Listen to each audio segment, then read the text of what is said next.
This is going to be quite a detailed video, so unlike my other ones which are a bit more ad hoc and just sort of thrown together, I've actually written down several notes off to the side that I'm going to try and cover in this video. I'll do my best to keep it brief and keep it entertaining, but the moral of this video is that Spartan Games is gone, but the games that made Spartan Games are not. We have a future, and we can be some of the first people to embrace the new age of gaming that is on the horizon. We're seeing more and more signs of this new age of gaming coming in the form of 3D models. What we have right here is an ODST, little rough design that I had before the announcement of Halo Fleet Battles. It's quite some years old. I abandoned the project when Halo Fleet Battles and Halo Ground Command were announced because I didn't want to go to all the effort of making these guys just for there to be an official game being made.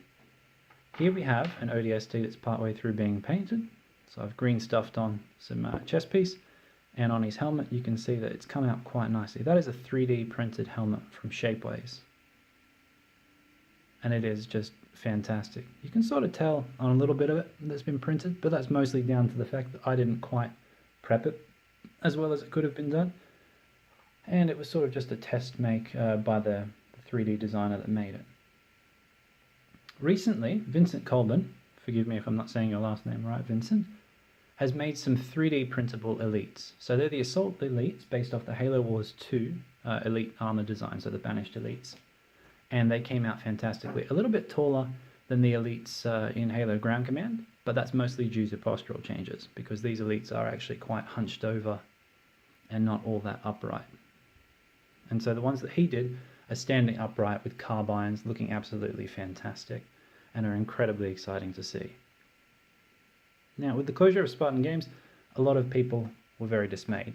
Prices have skyrocketed. The models that we have available are very, very, very rapidly diminishing.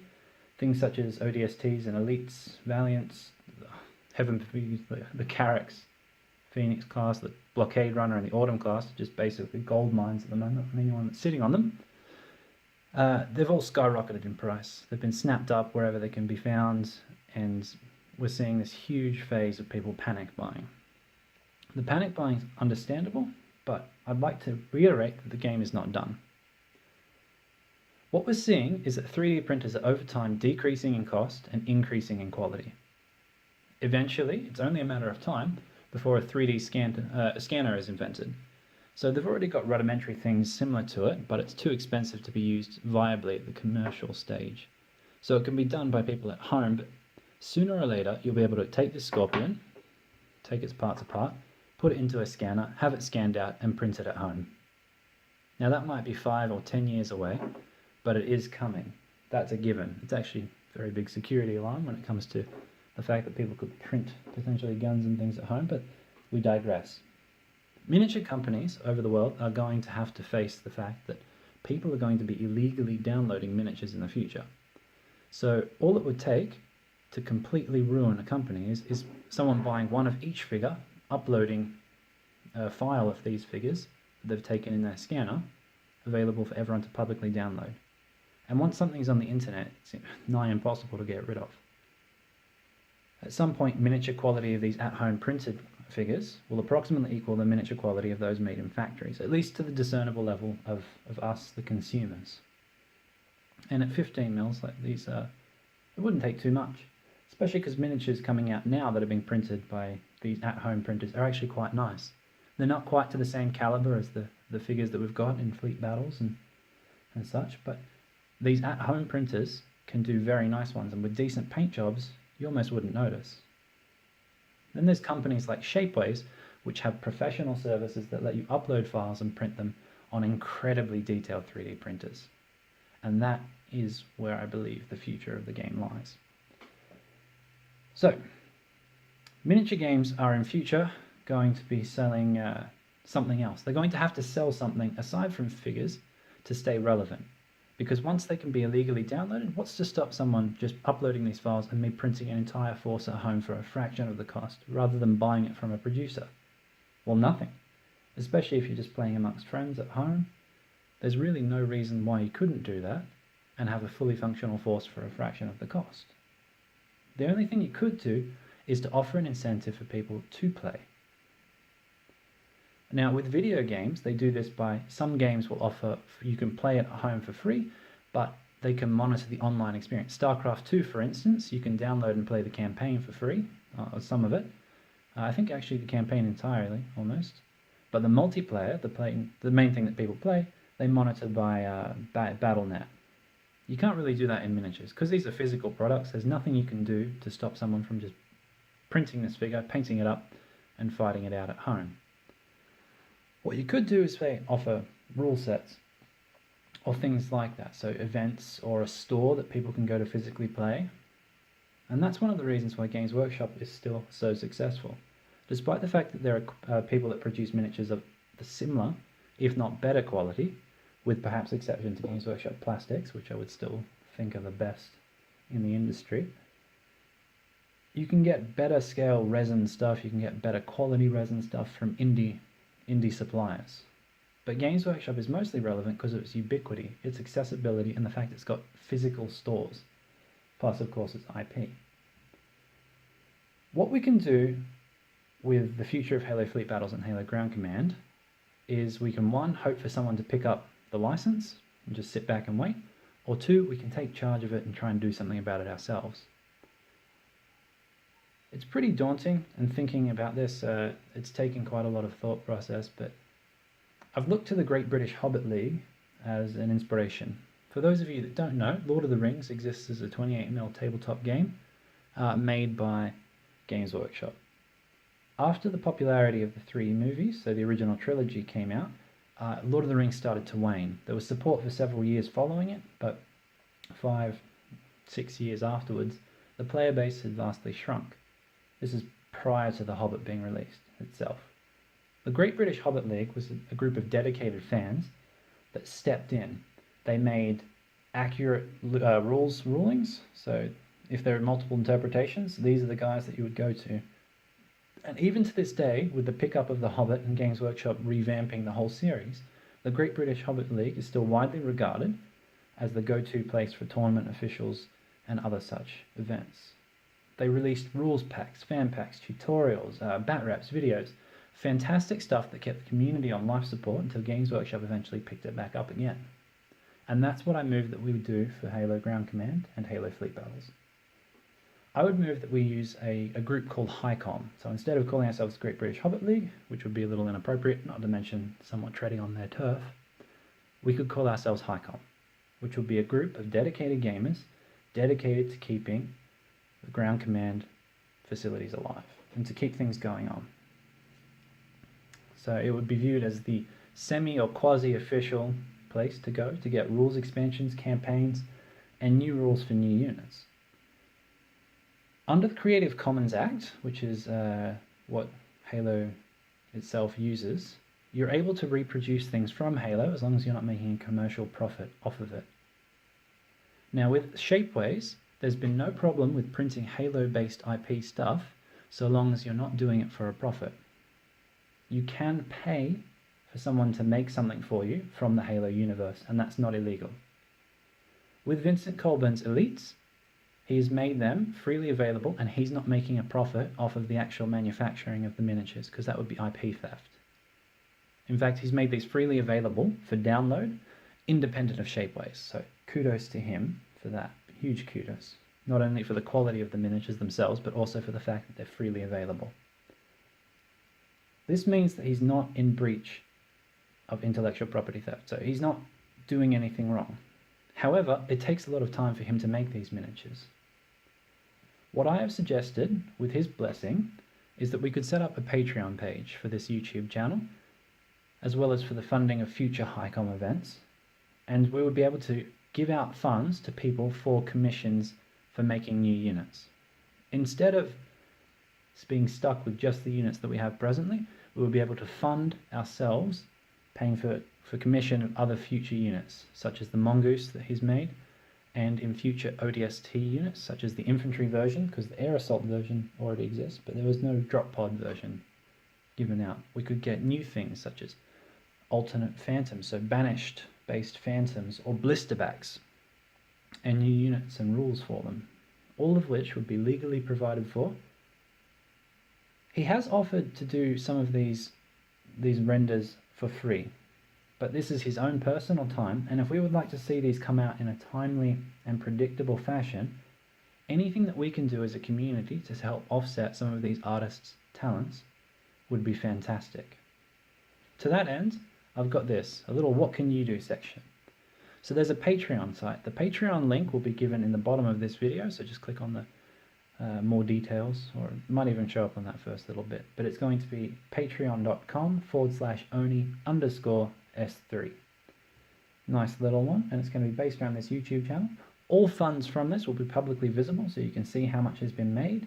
In addition, all of it will be used for either funding future units, such as through 3D printing artists, or it will be used for funding terrain, because we've got Jesse Campbell, who's making some fantastic terrain also available for download, so that you can print it yourself, or even templates, so you can make it at home using just paper or plastic card. It will also fund future content on this channel, so you'll be able to see bat wraps, painting guides, custom units, and in addition to that, we have got some wonderful prizes for people who are going to sign on as Patreon supporters. We have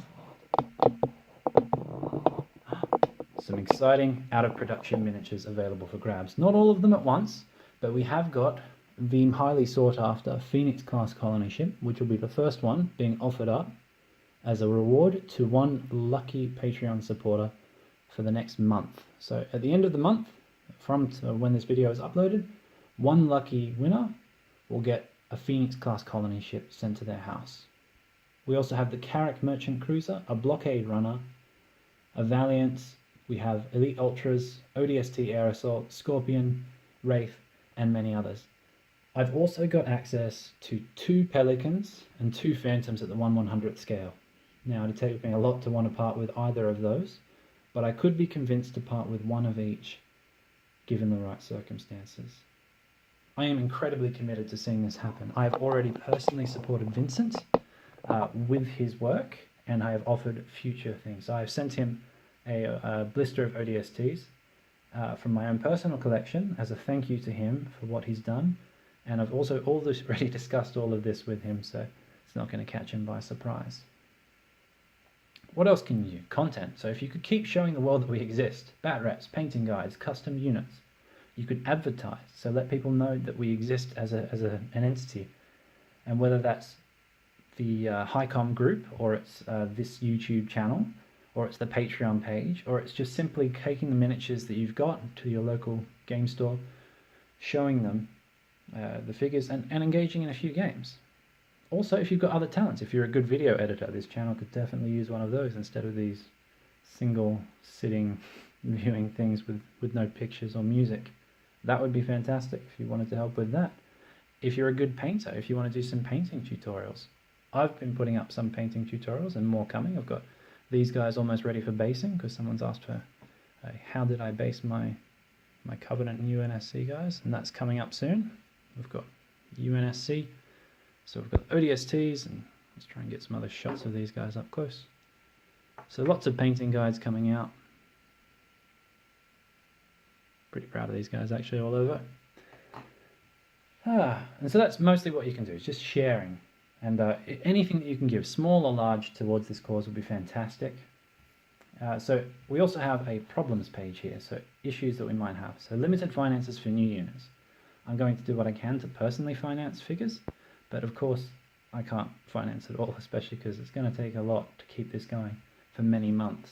And I'm talking about completely a disembodied spirit of the game. So the game would continue despite the fact that there's no longer a central entity, because the community itself would have to become this central entity. So Patreon is the main solution to the financial crisis that we're going to face in the short term. So the second problem we've got is perhaps others are more qualified to lead the program than myself, which is entirely plausible. I'm not by any means saying that I am an official of any sorts, but I'm thinking that after an initial period where I helped get this set up, we can vote on a core council or the HiCom members. So rather than them being sort of declared, it can be a vote or a democratic process just through a Facebook poll or something like that. Simply so that the community has a say, and it's not just someone assuming command when they shouldn't, because I have no more right to this game than any of you. This is our game as a collective, but we do need to have a core body of people willing to engage. If you are interested in becoming part of that core body, please sign up. Please feel free to express your interest and let me know what it is that you'd like to see happen, what it is that you can offer, what it is that you would like to see be the future for this game, and how you think you can help. Limited copies of rulebooks. Now, I haven't got a legal answer for that. I'm not sure how we can get copies of the rulebook, because reproducing that in its entirety, of course, or even excerpts of it, is a legal quagmire. So I'm not sure. Just sharing is caring, I guess. So lending someone your rulebook is probably the best we can do at this point. IP theft. Now, that's covered by Creative Commons and fair use. So Microsoft has a fair use clause where it's okay so long as people aren't making a profit off it. So this channel can receive proceeds, and it's actually independent, because this channel is independent of Halo. This is just run by me, by Oni. So it's free to get money, and then the money that I use from this channel to finance the new production of units, such as through Vincent and other 3D artists, will be paying them for their time making the design. It's not going to be paying them for the unit, so they're actually not going to be paid or making a profit off the actual unit. And the other thing was access to core or already released units. So the UNSC battle group and the Covenant Grunt Lance and things like that are obviously core components of the game, but they're now in limited quantities, meaning that if this game does take off and it is able to be maintained, we're going to face the phenomena of having not enough core units. Our only thing for that, because we can't make casts of pre-existing stuff because that would be intellectual theft, would have to be alternate poses or renders that are usable in lieu of out-of-production stuff. So we'll need to make new designs entirely separate of these figures. So your old figures are still going to be, of course, OOP, but we should be getting supplementary stuff. So in the short term, what we could do is make banished units, and we could make marine units. So instead of being UNSC army troopers, it would be marines, meaning that they would be entirely different designs. They could have a similar stat line, but they wouldn't necessarily... you just wouldn't be using those figures, which means that we'd be dodging that bullet as well. So that's the main points of what I would like to carry across. There are fantastic prizes. At the end of this month period, you can win a Phoenix class colony ship. Now these are so sought after, they're going for ridiculous prices on eBay, and I'll probably even pay postage, provided that's not going to be too crazy, but hopefully it'll be covered by the costs of people doing donations. Your donation will give you more of a chance, so for every $1 that you agree to donate, that will be one entry into the contest, and I'll make a public announcement about when that's going to be drawn. But all funds used by this will go back into Halo, so you can rest assured that your funds will be publicly viewable on the page, and they will also be collectively viewed as a whole. I don't think people get to see individual, but they'll be tried to list, so biggest donors. And I'll try and give away more and more figures as incentivized to incentivize people to donate, but at the same time to support future content. I am incredibly invested in this game. I would love to see it continue, and realistically this is the way games are going to go. So in summary, I thank you for your time. Please visit patreon.com/Oni_S3 and pledge whatever you can. All of it will go towards new products, whether that's going to be new units or it's going to be tutorials and terrain. Everything is going to go 100% back into this game, or games, plural, I suppose. So thank you for your time, and I hope to see you out on the battlefield.